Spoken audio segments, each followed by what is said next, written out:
여러분 안녕하십니까? 3천만 명이 넘는 고객 정보가 유출된 쿠팡에 대해서 전방위적으로 거센 압박이 가해지고 있습니다. 국내에서 집단 소송 움직임이 본격화하고 있고 경찰의 압수수색과 공정위 조사까지 그야말로 쿠팡은 사면초가 상황에 놓였습니다. 오늘은 쿠팡 사태 소식들부터 전해드립니다. 이재명 대통령이 대규모 개인정보 유출 사태를 일으킨 쿠팡을 거론하며 공정위에 강제 조사권을 주는 방안을 검토하라고 지시했습니다. 쿠팡을 상대로 한 미국 회사의 집단 소송 움직임도 본격화하고 있습니다. 김한진 기자. 네, 김한진입니다. 이 대통령이 쿠팡 관련해서 구체적으로 뭐라고 했습니까?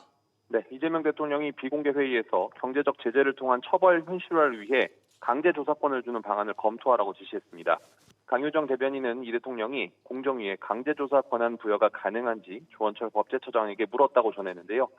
형법상 강제 수사권은 있지만 강제 조사권이 발휘되기 어려워 과태료 부과가 힘든 것이 배경이라고 설명했습니다. 이익을 노리고 평범한 다수의 손해를 준 것에 형법에 의한 수사로는 대단한 제재를 하지 못하고 사회적 낭비도 크다고 대통령이 본다는 얘기라고 강 대변인은 덧붙였습니다. 그런가 하면 미국에서는 집단 소송 움직임도 시작이 됐죠.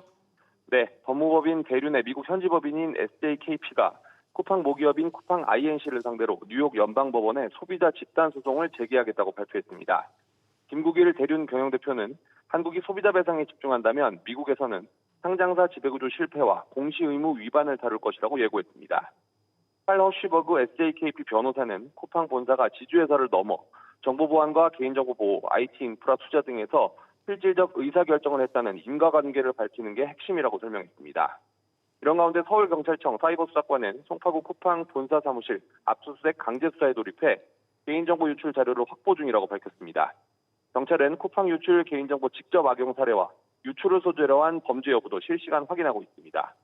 오전 국무회의에서는 쿠팡 일용직 퇴직금 미지급 사건 불기소 외압 의혹 특검 출범 등의 지원 경비를 목적 예비비에서 지출한다는 안건도 통과됐습니다. SBS 비즈 김한진입니다.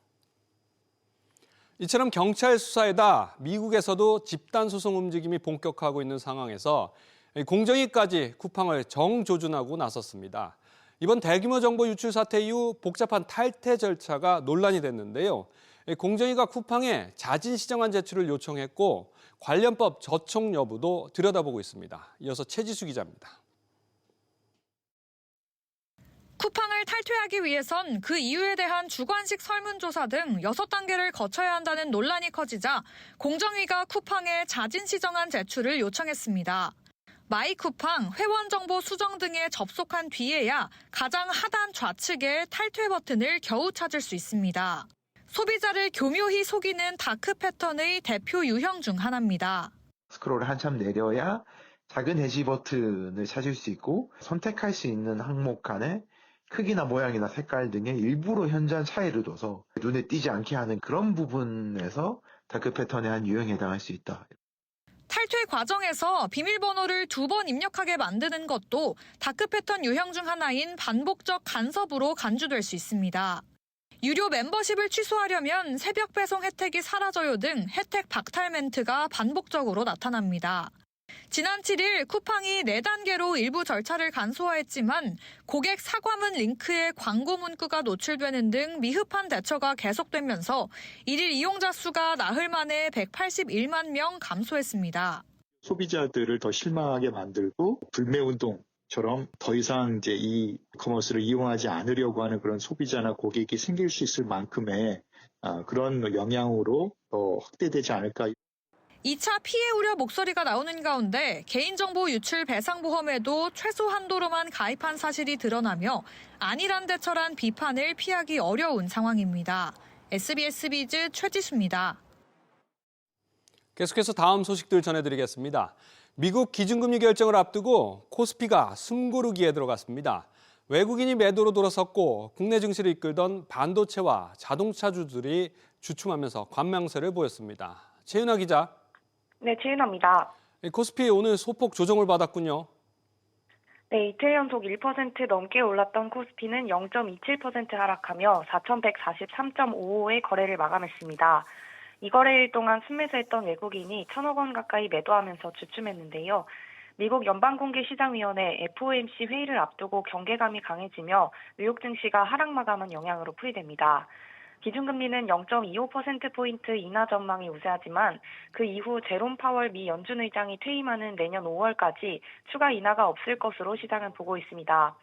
여기에 유럽중앙은행도 금리 인상 가능성을 시사하면서 주요국 국채금리가 상승한 것도 영향을 미쳤습니다. 반도체하고 이 자동차 대형주들이 주춤을 했죠. 네, 어제 6% 폭등했던 SK하이닉스는 장 초반부터 약세를 보이다가 2% 가까이 내렸습니다. 한국거래소가 그동안의 급등세와 시세 영향력 등을 고려해 정규장에서 투자 주의 종목으로 지정한 데 따른 것으로 풀이됩니다. 삼성전자도 외국인 매도세에 1% 떨어졌습니다. 미국 관세 우려 해소에 화색이 돌던 현대차, 기아 등 자동차주도 약세를 보였습니다. 코스닥은 0.38% 올라 930선에 안착했습니다. 달러화 환율은 5원 40전 오른 1,472원 30전에 주간 거래를 마쳤는데요. 글로벌 투자은행 모건 스탠리는 올해 하반기 달러 대비 원화 가치가 아시아 통화 중 눈에 띄게 약세를 보였지만 내년 반등을 전망했습니다. 내년 한국의 경상수지와 자본 유출은 대체로 안정적일 것이며 작은 유출이 한국 원화에 미치는 부정적인 영향은 적을 것이란 분석입니다. SBS 비즈 최은아입니다. 예금만큼 안전하고 펀드만큼 수익을 올린다는 종합금융투자계좌 IMA 출시를 기다리는 분들 많으실 텐니다. 가장 큰 쟁점이자 변수였던 과세분류 방식이 배당소득 쪽으로 가닥이 잡히고 있습니다. 다만 2, 3년 뒤에 만기에 수익이 실제로 지급되면 한 번에 내야 할 세금 규모가 커서 이 납세자들이 세금 폭탄을 맞을 수 있는 만큼 증권업계에서는 대안이 필요하다는 주장이 나옵니다. 이민우 기자가 취재했습니다. 기획재정부는 종합금융투자계좌 IMA 수익을 배당소득으로 분류하는 방향으로 소득세법 시행령 개정을 추진합니다. 기재부는 IMA가 예금이 아닌 투자상품이기 때문에 증권사가 일정 수익을 약정해주는 이자소득은 현실적으로 어렵다는 입장입니다. 증권사들은 우선 만기 시점에 한 번에 배당하는 구조를 기본안으로 두고 상품을 준비하고 있습니다. 한국투자증권은 3에서 5%의 안정형, 미래에셋증권은 4에서 6% 중수익형 상품 출시를 검토 중입니다. 다만 만기에 일시 지급할 경우 수익 규모에 따라 금융소득 종합과세 대상이 될 수 있다는 점입니다. 기재부는 IMA가 정책 목적의 상품이 아니란 이유로 금융소득 종합과세 기준 완화나 공제 등 별도의 세제 지원은 검토하고 있지 않습니다. 만기 배당금이 2천만 원을 넘으면 금융소득 종합과세 대상이 되고 건강보험료 부담이 늘어날 가능성도 있습니다. 업계에서는 연 단위로 나눠주는 중간 배당 방식도 대안으로 내놨지만 수익 확정 기준과 배당 인정 요건 등 과세 체계가 아직 정비되지 않아 첫 상품에 적용되기는 쉽지 않을 전망입니다. 금리 자체가 매력적이어서요. 흥행의 어려움을 당장 겪지는 않을 것 같은데 출시하고 여건을 봐서 세제 혜택도 논의를 해야 되지 않을까 싶습니다. 이제 그게 나오면 더 탄력을 받고 활성화가 되겠죠. 기재부가 최종안을 확정해 금융당국에 전달하는 대로 증권사들의 1호 IMA 상품 출시 일정도 잡힐 예정입니다. SBS 비즈 이민호입니다. 국민연금을 정식 수령시기 이전에 미리 받는 사람들이 처음으로 100만 명을 넘어섰습니다. 이런 조기 수령은 정상적으로 받는 것보다 많게는 3분의 1 가까이 연금액이 많이 줄어들지만 그럼에도 불구하고 이 손해를 감수하면서까지 조기 수령을 선택할 수밖에 없는 속사정이 있습니다. 보도에 서주영 기자입니다. 평균 퇴직 연령 53세. 그러나 연금을 받기 시작하는 건 최대 65세까지 늦춰졌습니다. 별다른 재산이 없다면 10년 넘게 생계가 막막할 수밖에 없습니다. 제때 받을 때까지 기다릴 수가 없으니까 나이 먹을수록 사는 게 점점 힘들어지니까 그런 것 같아요. 워낙 살기 힘들면 그렇게도 할 수 있죠. 저도 나이가 많은데 생활이 안 되니까 이걸 배송을 하고 있잖아요. 조금이라도 보탤까 해서. 이처럼 소득 절벽을 버티지 못하고 조기 노령연금을 신청한 사람이 100만 6천여 명에 달했습니다. 최대 5년까지 앞당겨 연금을 받을 수 있지만 빨리 받을수록 연금은 더 깎입니다. 1년 앞당길 때마다 원래 받을 연금액의 6%가 줄어 5년 앞당기면 30%가 줄어드는 셈입니다.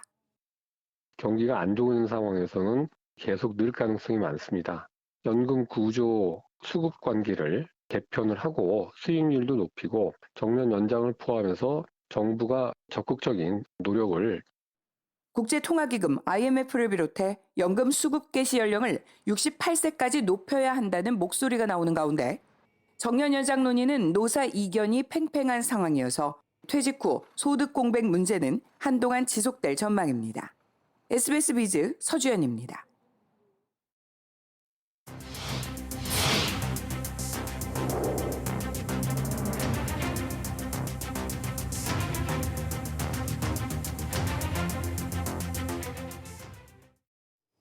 자동차 사고가 났을 때 합의하거나 변호사 선임에 필요한 돈을 지원해주는 운전자 보험이 있죠. 과잉 청구 사례가 잇따르자 금융당국이 변호사 비용 보장을 축소하고 자기 부담료를 도입하도록 권고했습니다. 이르면 내일부터 이렇게 보장 혜택이 줄어드는데요. 이에 따라 보험업계의 고질적인 문제인 이 절판 마케팅이 다시 기승을 부리고 있습니다. 오서영 기자가 취재했습니다. 앞으로 운전자 보험의 변호사비 보장이 대폭 축소됩니다. 보험사들은 오는 11일 전후로 특약 개정에 나섭니다. 운전자 보험은 필수 보험인 자동차 보험과 달리 민형사 사건 대응 비용을 지원하는 역할이 가장 큽니다. 다만 수임료보다 보험료를 과잉 청구한다는 논란이 계속 제기돼 왔습니다. 금융당국은 보험 가입자가 변호사비의 절반을 부담하는 방향으로 약관을 바꾸도록 업계에 권고했습니다. 이 여파로 현재 상품 가입 유도 경쟁까지 붙고 있습니다. 제도가 바뀌기 전에 더 좋은 보험으로 보장도 더 좋고 새로 가입을 하시는 게 낫다라고 저희는 안내를 하고 있거든요. 개전 직전이기 때문에 어차피 운전을 하실 거라면 마지막 찬스나 마찬가지니까. 이른바 절판 마케팅으로 개정 전 보장이 큰 최신 보험으로 갈아타거나 새로 가입하란 겁니다. 다만 당국의 보험 손질 움직임이 있을 때마다 시장에선 소비자 혼선이 이어진다는 지적이 나옵니다. 소비자가 잘 판단을 해야 될 것 같아요. 곧 절판될 상품이 반드시 필요하고 자기에게 유리하고 판단해서 가입을 할 거고, 아니면 새로운 상품이 나왔을 때 그 상품이 유리하면 그때 새로운 상품을 가입하면 될 거고, 과도하게 소비자를 현혹시키면서 지나치게 절판 마케팅을 한다면 감독당국이 제재할 수 있는 것도 있을 거다. 자기 부담률을 높여 변호사 선임 비용인 시장 가격을 정상화해 소비자 부담을 낮춘다는 취지지만 과당 경쟁으로 인한 악순환에 현장에선 혼선만 가중되고 있습니다. SBS 비즈 오서영입니다. 소비자 혜택이 풍부한 신용카드를 일명 혜자카드라고 부르는데요. 지난 수년 동안 이 혜자카드와 무이자 할부 등이 계속해서 축소되는 흐름이 이어지고 있습니다. 소상공인들을 위해서 가맹 수수료를 내리라는 당국 압박이 커지면서 이 카드사들이 이 악화되는 수익성 보전을 위해서 각종 소비자 혜택을 줄인 영향입니다. 윤재 기자가 정리했습니다. 올해 상반기 단종된 신용체크카드 수는 400종에 달하는 것으로 나타났습니다. 지난 몇 년간 국내 주요 카드사의 카드 발급 중단 수는 매년 가파르게 증가하고 있는데 이러한 추세라면 올해 연말까지 단종 카드 수는 지난해의 600종을 훌쩍 넘길 것으로 예상됩니다. 이는 카드사들이 수익성 보전을 위해 소비자 혜택이 큰 알짜 카드는 단종시킨 데 따른 결과로 풀이됩니다. 지난 7월 출시된 MG+S 하나카드는 이용액 대비 혜택받는 비율이 최대 6%로 높아 입소문을 타면서 발급 신청이 몰리자 출시 3개월 만에 단종되기도 했습니다. 가맹률 수수료 인하라든지 아무래도 금리가 높아지면서 카드채 같은 것들이 발행이 어려워지면서 자금조달 좀 원활하지 않다는 얘기거든요. 아무래도 공격적인 카드 영업 같은 걸 할 수 없다. 이런 말씀 드릴 수 있을 것 같습니다. 문제는 카드사들이 자영업 소상공인 가맹점의 결제 수수료 수입이 줄어들자 일반 카드 소비자들의 무이자 할부를 축소해 메우려는 구조가 이어지고 있다는 점입니다. 최근 5년간 카드 할부 수수료 수익은 증가세를 이어가고 있는데 카드사 실적에서 수수료 수익이 차지하는 비중도 2020년 11%에서 지난해 16%로 늘었습니다. 반면 같은 기간 가맹점 수수료 수익 비중은 41%에서 37%로 줄었습니다. 올해 3분기 카드사 실적은 일제히 후퇴했습니다. 국내 카드사 6곳의 누적 순이익은 1조 6,800억 원으로 지난해보다 16% 감소했습니다. SBS 비즈 윤지혜입니다. 금융당국과 국회가 스테이블코인 발행 권한을 은행 중심에서 핀테크 기업까지 넓히는 방안을 논의하고 있습니다. 국회가 입법을 서두르는 가운데 정부안 완성까지는 더 시간이 필요한 상황입니다. 취재 기자 연결해 보겠습니다. 정보용 기자. 네, 정부인입니다. 그럼 은행 지분 51% 컨소시엄은 없던 얘기가 됐군요. 네, 당초 은행 지분 51% 이상 컨소시엄에만 원화 스테이블 코인 발행 자격을 줄 것으로 알려졌지만 이는 사실이 아닌 것으로 파악됐습니다. 금융당국과 여당은 오히려 유럽과 일본 등 해외 사례를 준용해 토스와 카카오 등 핀테크 기업의 진입을 허용하는 것에 무게를 두고 있는데요. 더불어민주당 소속 국회 정무위 관계자는 행위 규제를 하는데 발행 주체에 제한을 둘 필요가 있느냐며 핀테크 진입을 허용해야 경쟁이 나오고 혁신이 나온다고 본다고 말했습니다. 즉 여당에서는 준비금 100% 보유 등 규제로 은행 수준의 안정성을 담보하되 핀테크 기업에도 발행을 허용하는 안을 유력 검토 중입니다. 디지털 자산 기본법을 논의하기 위한 정부안 제출 시한이 내일까지였는데 늦어질 것 같다고요? 네, 그렇습니다. 여당은 금융위원회에 내일까지 디지털 자산 기본법 정부안을 제출하라고 요구했지만 금융위가 기한을 맞추지 못할 전망입니다. 국회 정무위 핵심 관계자는 금융위에서 시간이 더 필요하다고 알려왔다며 11일부터 쟁점 사항을 두고 당정간 논의할 예정이라고 밝혔습니다. 정부안 마련이 늦어지는 건 은행 주도안을 주장하는 한국은행과 지분 구조를 자율결정해야 한다는 금융위 간 이견이 계속되기 때문인데요. 민주당은 정부안 제출이 되지 않더라도 오는 11일 디지털 자산특위를 재가동해 내년 1월에서 2월 임시국회에서 처리하는 걸 목표로 잡고 있습니다. SBS 비즈 정부인입니다. 어제 전해드린 바도 있었지만 국내 최대 상업용 부동산 운용사인 이지스 자산운용의 매각이 불공정 논란에 휩싸였습니다. 인수 우선 협상자로 중국계 사모펀드가 선정되면서 금융당국의 대주주 심사도 변수로 떠올랐습니다. 신다미 기자의 보도입니다. 중국계 사모펀드 힐하우스 인베스트먼트가 이지스 자산운용 인수의 우선 협상 대상자로 선정됐습니다. 당초 흥국생명과 하나생명의 입하전이 예상됐지만 시장의 예상을 깼습니다. 힐하우스가 본입찰 후 가격을 1조 1천억 원으로 올리면서 승기를 잡았습니다. 본입찰에서 최고액을 제시했던 흥국생명은 즉각 반발했습니다. 우선 협상자 선정 절차가 투명하지 않았다는 주장입니다.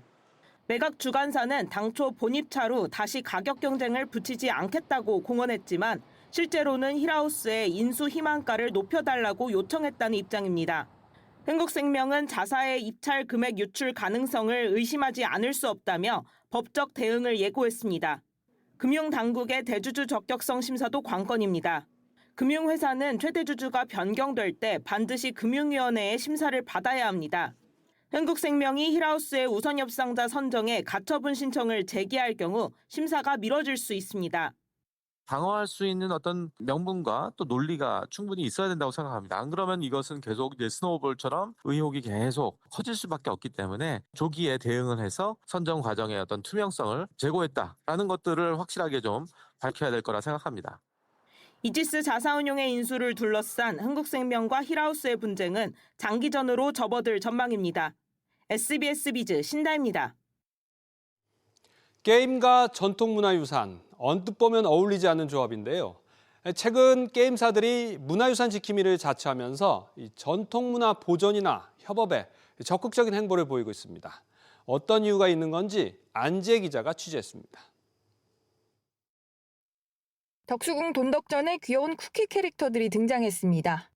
고종 황제가 꿈꿨던 근대화의 여정을 게임 쿠키런의 세계관으로 재해석한 전시입니다.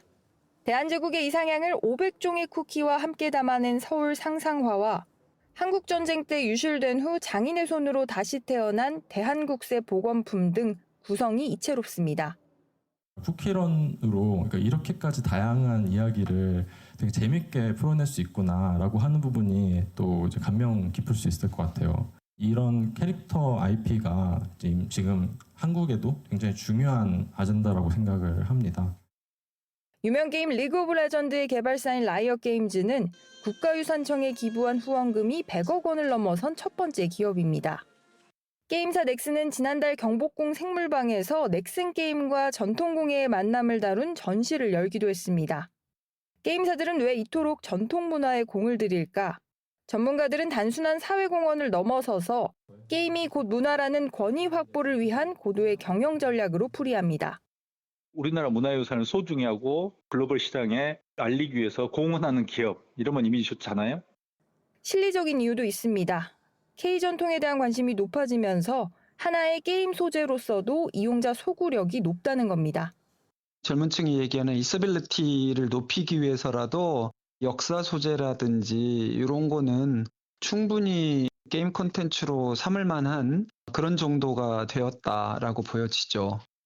더불어 이처럼 게임 속 캐릭터를 활용한 IP 확장은 추가 수익으로 연결될 수 있습니다. 게임사 데브시스터즈의 경우 상품 매출과 로열티 등 B게임 매출 규모가 지난 3년 새 4배 가까이 급성장했습니다. 게임 산업을 통해 우리 문화유산을 글로벌 시장에 전파하고 그 과정에서 게임 콘텐츠 역시 경쟁력을 확보하는 선순환 구조가 확산하고 있습니다. SBS 비즈 안지입니다. 노스페이스가 오리털을 거위털이라고 속여 판매하면서 논란이 되고 있죠. 이뿐만이 아니었습니다. 유명 패션 플랫폼들에서 이 거위털이라고 비싼 값에 판매되는 구스다운 제품 상당수가 가짜다운으로 나타났습니다. 김한나 기자가 보도합니다. 패딩 겉감을 절개해 털을 빼내고 라벨에 표기된 성분 함량과 같은지 꼼꼼히 비교합니다. 충전재를 골고루 채취하여 혼합한 후 솜털, 깃털 외 여러 가지 구성 요소를 육안으로 구분하여 선별합니다. 추가적으로 현미경을 통해 거위 또는 오리 제품인지 한국소비자원이 에이블리와 지그재그 등 4개 패션 플랫폼에서 구스다운이라고 판매하는 24개 제품을 조사했더니 3분의 1은 가짜다운이었습니다. 거위털 비율이 80% 이상이어야 구스다운이라고 표기할 수 있는데 이들 제품은 거위털 비율이 높아야 57%였고 1.9%에 불과한 제품도 있었습니다. 거위털이 오리털보다 약 2배 정도 가격이 비쌉니다. 높은 가격에 더 낮은 보온 성능의 제품을 좀 구입할 수 있는 피해를 입을 수 있습니다. 최근 논란이 된 노스페이스는 이번 조사 대상에 포함되지 않았습니다. 노스페이스는 온라인상에 100% 구스다운이라고 안내했지만 실제로는 재활용 오리털을 사용해 논란이 되고 있습니다. 겨울만 되면 반복되는 패딩 논란에 소비자 불신이 커지고 있는 가운데 신뢰 회복을 위한 대책이 필요하다는 지적이 나옵니다. SBS 비즈 김한나입니다. KT가 차기 대표이사 후보군을 3명으로 압축했습니다. 이 3명 가운데서 1명은 외부 출신, 나머지 2명은 KT 출신으로 확인됐습니다. 엄하은 기자. 네, 엄하은입니다. KT 차기 대표이사 후보군이 3명으로 추려졌군요. 네, KT는 오늘 차기 대표이사 후보자 3명을 압축한 숏리스트를 발표했습니다. 주영철 전 SK커뮤니케이션즈 대표, 박은영 전 기업 부문장, 그리고 홍원표 전 SK쉴더즈 사장 등 모두 3명이 명단에 올랐습니다. 주영철 전 대표는 3명의 후보자 중 유일한 외부 출신으로 정치권 인사로 분류되지만 정보통신기술 분야 전문가로 평가받고 있습니다. 30년 넘게 KT에 몸담은 박윤영 전 기업부문장도 이름을 올렸는데 B2B 사업 이해도가 높다는 평가를 받고 있습니다. 이어 홍원표 전 SK쉴더스 사장이 이름을 올렸습니다. KT는 오늘 16일 최종 후보 1인을 결정하고 내년 3월 정기 주주총회를 통해 공식 선임합니다. 이들 후보자 3명을 두고 안팎 분위기는 어떻습니까? 김용현 KT 이사 후보 추천위원회 위원장은 3인 대상 심층 면접을 진행해 연내 최종 대표이사 후보 1인을 선정할 계획이라고 밝혔습니다. KT는 2002년 민영화 이후 정권 교체 때마다 대표이사 낙하산 인사 논란이 불거졌는데요. 앞서 KT 이노조는 후보자 검증 기준 등이 공개되지 않아 투명성이 후퇴됐다고 언급했습니다. SBS 비즈 엄하은입니다. 1인 가구가 처음으로 800만을 넘어서면서 전체 10가구 가운데 4가구 비중을 차지했습니다.